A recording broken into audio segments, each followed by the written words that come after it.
नमस्कार, स्वागत है आप सभी का हमारे इस चैनल पर।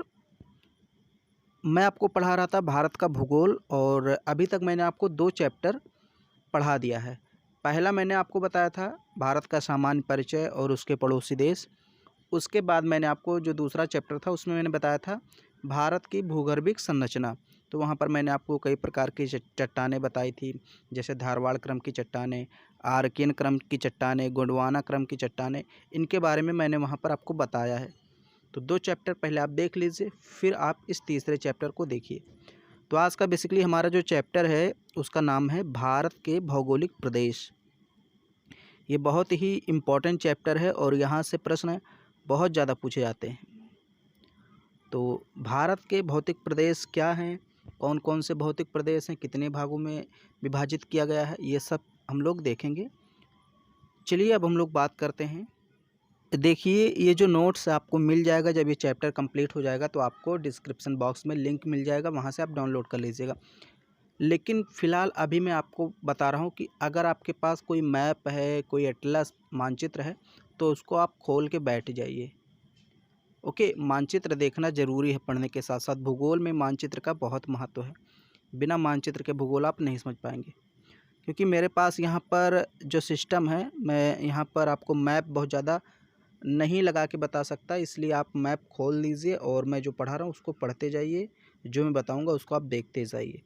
हालांकि जहाँ जहाँ ज़रूरत होगी मैं आपको दिखाऊँगा, बट अगर आपके पास हो तो खोल दीजिए।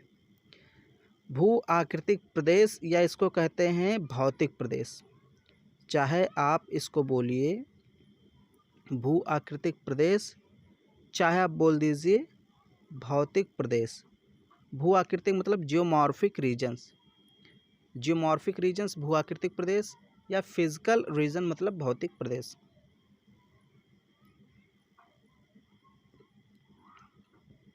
सामान्य परिचय हम लोग थोड़ा सा यहाँ पर पढ़ते हैं।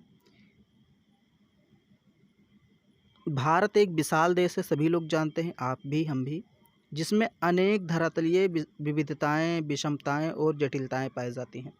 विविधताएं मतलब विभिन्नताएं, विषमताएं, जटिलताएं का मतलब यही है कि कहीं पठार है, कहीं पर्वत है, कहीं पर मैदान है, तो कहीं पर नदी घाटियाँ हैं, कहीं झरने हैं। मतलब अलग अलग प्रकार के उच्चावच पाए जाते हैं।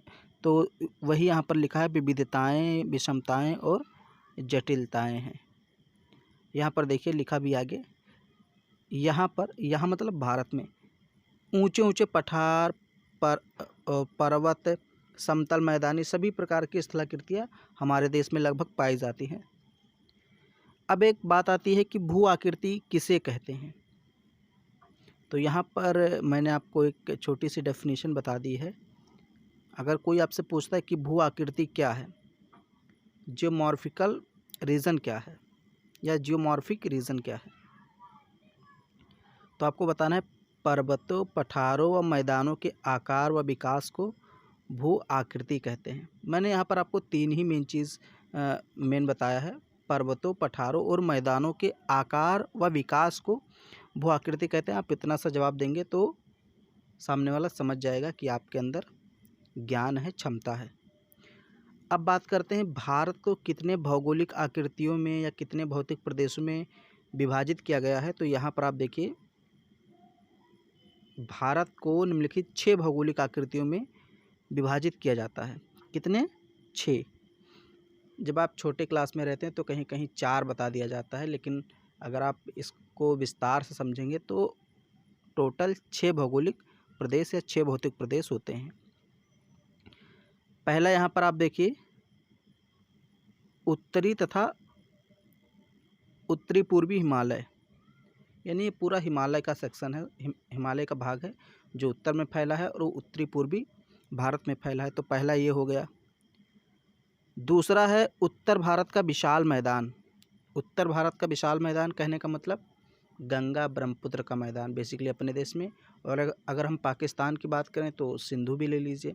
तो सिंधु, गंगा, ब्रह्मपुत्र, ये जो नदियां हैं, इसके मैदान को उत्तरी भारत का मैदान कहते हैं, और उनकी जो सहायक नदियां हैं। तो ये दूसरा हो गया। समझते जाइए कितने भौतिक प्रदेश, टोटल 6। तो पहला उत्तरी तथा उत्तरी पूर्वी हिमालय, दूसरा उत्तर भारत का विशाल मैदान। तीसरा है भारतीय मरुस्थल। ये सब हम लोग डिटेल में पढ़ेंगे, अभी मैं आपको थोड़ा सा सामान्य परिचय बता रहा हूँ। चौथा है प्रायद्वीपीय पठार। पांचवा है तटीय मैदान। छठा है द्वीप समूह। तो इन सभी के बारे में हम लोग को डिटेल में अध्ययन करना है। तो सबसे पहले मैं आपको बताऊंगा उत्तरी तथा उत्तरी पूर्वी हिमालय। ये मैं आपको बताऊंगा, हिमालय के बारे में हम लोग चर्चा करेंगे। लेकिन थोड़ा सा यहाँ पर आप मैप में देख लीजिए, मैंने एक मैप लगाया है, आपको स्पष्ट दिख रहा होगा शायद। देखिए ये जो आप देख रहे हैं, ये जो भूरे या काले कलर का है, थोड़ा सा आप देख लीजिए यहाँ और यहाँ। तो ये सब है क्या है, ये यहाँ पर है उत्तरी हिमालय और यहाँ है उत्तरी पूर्वी हिमालय, जो कि भूरे कलर का है या फिर आप काले कलर का, स्पष्ट नहीं दिख रहा है।